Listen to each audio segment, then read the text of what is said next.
हे बघा, हे बाजूलाच कॉलोनी आहे, बनत आहे आणि ही बाजूला रोडवर कचरा टाकलेला आहे।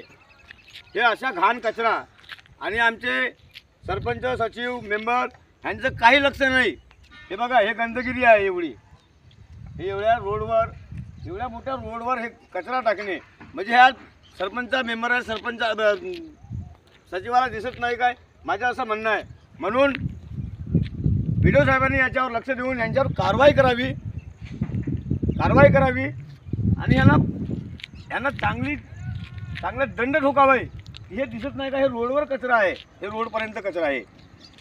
काय आता ह्याचं परिणाम खरोखर इथं जे बघायला येत आहे, आपले कॉटन बघायला येत आहे, कशा पद्धतीचं कॉलनी बनत आहे म्हणून त्या लोकांना कसं मेसेज देणार?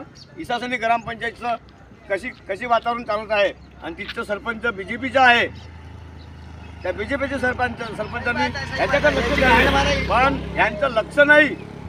फक्त प्लॉट विकणे, लोकांना टॅक्स लावणे, 5-5, 6-6, 10-10 हजार रुपयाचा टॅक्स लावणे चालू आहे, त्याच्याकडे लक्ष आहे, पण हे असं घाण कचऱ्याकडे लक्ष नाही आहे। म्हणून माझी विनंती आहे की ह्याच्यावर ताबडतोब व्हिडिओ साहेबांनी लक्ष द्यावे, ही माझी विनंती आहे।